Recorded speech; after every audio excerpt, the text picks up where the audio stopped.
ابو علی شیخ عبداللہ المطلق سے ایک سوال کر رہے ہیں. سنیں سوال کیا ہے, سن لیجئے. وعلیکم السلام ورحمۃ اللہ وبرکاتہ. عندي سؤالين.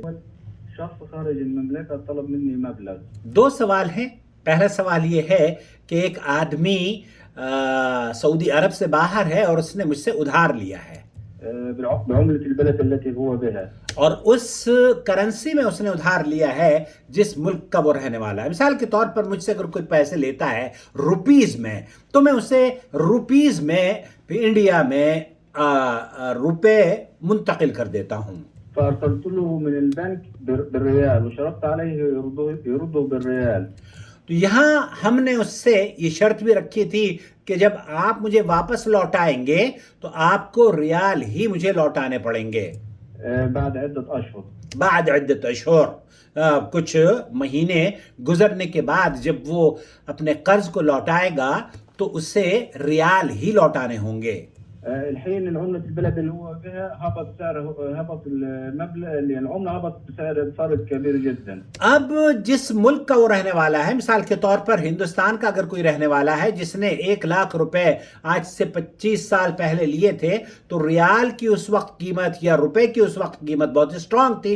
آج 1 روپیہ 20-22 ایک ریال 20-22 روپے کا ہے اور اس زمانے میں 1 ریال شاید 10-12 ریال کا تھا. تو یہ بہت فرق ہے. آج پاکستان کا روپیہ 1 ریال 44 یا 45 روپے کا ہے اور آج سے چند سالوں پہلے یہی روپیہ آپ کو 1 ریال کے بدلے 25-30 یا 35 ملتے تھے.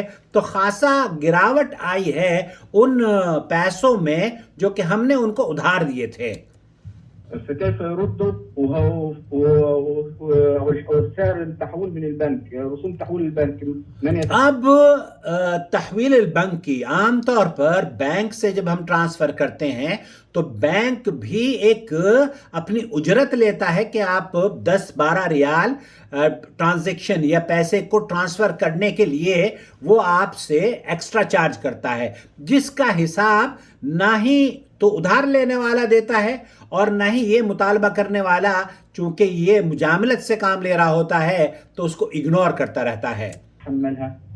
اب اس پیسے کو جو یہ ایکسٹرا پیسے بینک والوں نے لیے ہیں یہ کون برداشت کرے گا؟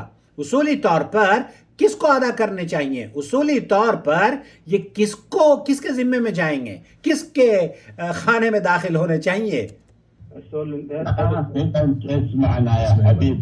پہلے سوال کا جواب میرے دوست سن لو.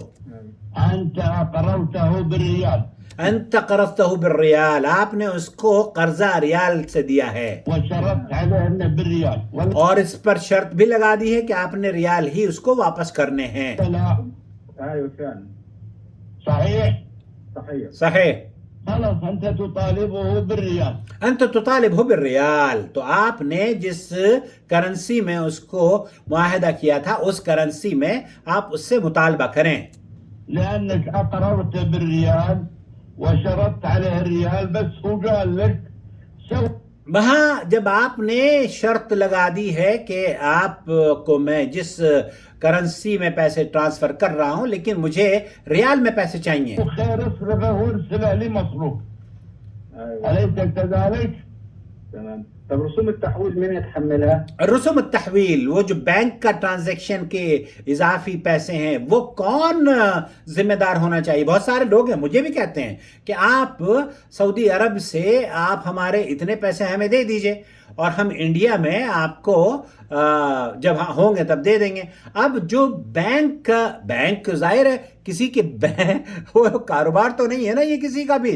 اب بینک سے جب آپ ٹرانزیکشن کرتے ہیں انڈیا ٹو انڈیا بھی اگر آپ ٹرانزیکشن کرتے ہیں سعودی عرب سے سعودی عرب میں بھی ٹرانزیکشن کرتے ہیں, حالانکہ وہ بہت معمولی رقم ہوتی ہے 3 یا 4 ریال ایک بینک سے دوسرے بینک جب ٹرانسفر کرتے ہیں نا, بہت سے بینکوں میں تو صرف 1 ریال لگتا ہے. تو وہ جو ریال ہے وہ کس کے کھاتے میں جانا چاہیے؟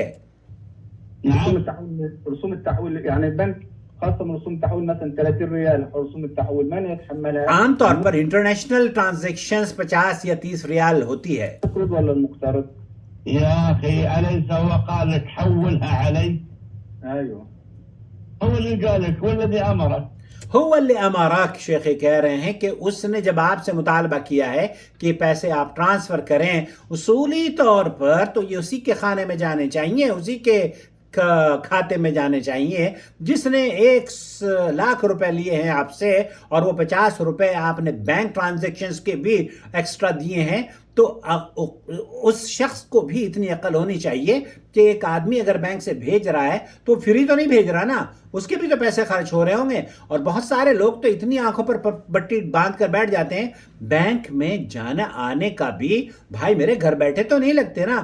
ہمارے یہاں انڈیا پاکستان میں تو آپ کو بینکوں میں جانا پڑتا ہے. بہت سارے لوگ ہیں بیچارے وہ بینکوں میں ان کو انٹرنیٹ بینکنگ کا کچھ پتہ ہی نہیں ہے, تو وہ انٹرنیٹ بینکنگ نہ کر کے آپ کو آپ کا کام آنے کے لیے جا کے سفر کریں گے, بینک پہ جائیں گے, وہاں سے ٹرانسفر کریں گے. تو یہ کس کے کھاتے میں ہونا چاہیے؟ یہ مصارف بھی شیخ فرما رہے ہیں کیونکہ اس نے مطالبہ کیا ہے, اس نے کہا ہے کہ آپ بینک سے بھیجیں تو آپ اس کو ہی چارج کریں یہ سارا اماؤنٹ. ايوه فعلا. نعم. يعني يتحملها المقترض. اي نعم. مختار تمام. السؤال الثاني, واحد رمضان وقت اخراج زكاة المال لي.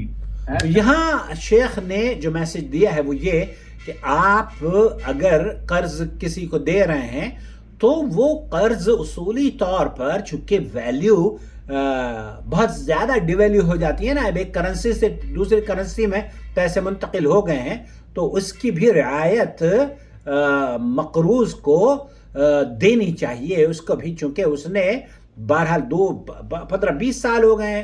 اب بھائی 15-20 سال پہلے اس کی ویلیو بہت زیادہ تھی اور آج ویلیو کم ہو گئی ہے. اب اس کے بالکل برعکس اگر ہم لگا لیں کہ جب ویلیو میں اضافہ ہو جائے گا تو کیا لینے والا فائدے میں سے فائدہ کمی کرے گا؟ یہ بھی ایک سوال ہے. مجھے امید ہے نیکسٹ ٹائم اس پر بھی ہم گفتگو کریں گے انشاءاللہ تعالی. السلام علیکم ورحمۃ اللہ وبرکاتہ.